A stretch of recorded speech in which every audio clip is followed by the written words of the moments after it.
Mas Bage meninggalkan jejak sejarah penting dalam pergerakan Nahdlatul Ulama di Lombok dan Nusa Tenggara Barat. Dari sana lahir beberapa tokoh, ulama, dan tuan guru yang menjadi tulang punggung dakwah Islam di Lombok. Salah seorang pengurus penting, pengurus besar Nahdlatul Ulama saat datang ke Mas Bage untuk menemui tokoh tersebut guna memastikan pembentukan pengurus Nahdlatul Ulama di Lombok. Salah seorang tokoh penting dari Mas Bage yang menjadi motor penggerak Nahdlatul Ulama di masa-masa awal itu tidak lain adalah Haji Ahsyid Muzhar dari Bila Sunduk.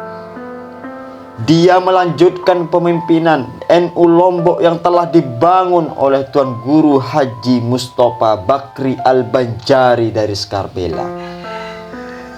Haji Ahsyid Muzhar menjadi ketua Tanfiziah NU, berpasangan dengan Tuan Guru Haji Saleh Hambali sebagai Rois Syuriah NU antara tahun 1953-1968. Dalam sejarah NU inilah duet mantap antara Tanfiziah dan Suriah yang membangun pondasi gerakan NU sampai menyebar ke desa-desa dan seluruh kabupaten di Nusa Tenggara Barat. Apalagi ketokohan dan kealiman Tuan Guru Haji Saleh Hambali yang juga disebut dengan Datuk Bengkel bukan saja sangat produktif dalam menulis kitab, mengkader ratusan orang tuan guru, tapi juga pengaruhnya mantul sampai nasional.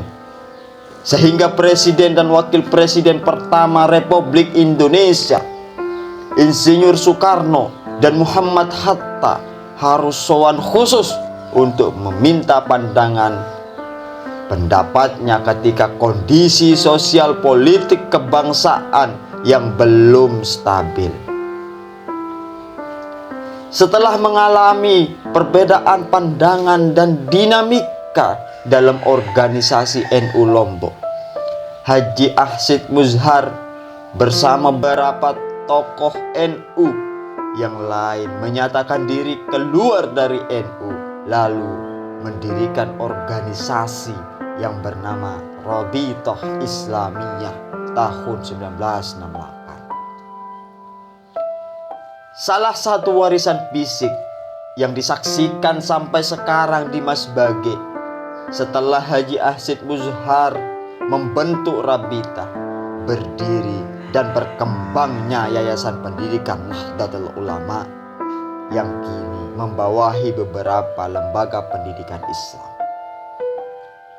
Dalam dinamika pergolakan politik tahun 1965 di Lombok, tokoh dan tuan guru asal Mas Bage pun menjadi bagian dari penggerak gerakan pemuda Ansor dan Banser NU yang menjadi aktor penting pengganyangan anggota PKI dan orang Cina yang berada di sekitar wilayah Labuan Haji, Selong, Pancor, Mas Bage, Aikmal, Wanasaba sampai Peringgabaya.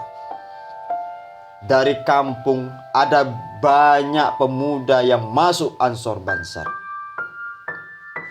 Salah seorang tokoh Ansor Banser NU asal Mas Bage saat itu ialah Tuan Guru Haji Ishak Hafiz. Beliau bersama Tuan Guru Haji Abdul Halim membentuk kelompok-kelompok zikir zaman di setiap kampung dengan menggunakan pakaian seragam baju koko dan kain putih-putih. Dulu zikir zaman sempat dipentaskan dari tingkat dusun, kabupaten hingga provinsi. Syiar-syiar indah yang menggambarkan kerinduan dan puja-puja seorang hamba kepada Khaliknya. Untuk itu wajar kalau tradisi kultural NU di Mas Bage masih kuat sampai sekarang. Apalagi berbagai pengajian, madrasah, dan pesantren NU mulai terus bermunculan sampai saat ini di Mas Bage. Bagian barat misalnya sudah lama berdiri sekolah tinggi ilmu tarbiyah Nahdlatul Ulama. Kedepan itu tentu akan memperkuat posisi kultural pendidikan kader-kader Nahdlatul Ulama di Lombok Timur. Kalaupun belakangan ini muncul gerakan-gerakan dakwah baru seperti Wahabi, EPI, dan HTI di Masbage, bisa dilihat bagian dari dinamika dan perubahan kondisi sosial masyarakat yang datang dari luar dan nasional. Masjid Masbage sebagai simbol kultural yang religius, masyarakat Masbage masih mengikuti amaliyah ahlu sunnah wal jamaah an-nahdiyah yang telah diwariskan oleh para tuan guru dulu menjadi tokoh-tokoh Nahdlatul Ulama di Lombok Timur. Dan sebagaimana pengalaman masjid-masjid lain di Lombok Timur, masjid dengan arsitektur megah itu pun beberapa kali dicoba untuk dikuasai oleh pihak lain. Namun tidak mampu mereka kuasai. Memahami tradisi dan sejarah bukan hanya untuk mengetahui dari mana kita berasal, tapi juga sangat penting untuk menggali dan menemukan jati diri kita sebagai anak bangsa. Dari sejarah dan tradisi kita berpijak pada masa depan kita berharap. Beberapa hari yang lalu, Nahdlatul Ulama Kabupaten Lombok Timur menyelenggarakan tasyakuran harlah 1 abad Nahdlatul Ulama dan haul para masyaikh Nahdlatul Ulama di lapangan gotong royong Masbage sebagai wujud syukur kepada Sang Khalik dan kepada para masyaikh Nahdlatul Ulama yang telah meletakkan pondasi Nahdlatul Ulama di Kabupaten Lombok Timur. Kita yakin di abad kedua Nahdlatul Ulama di Kabupaten Lombok Timur akan mampu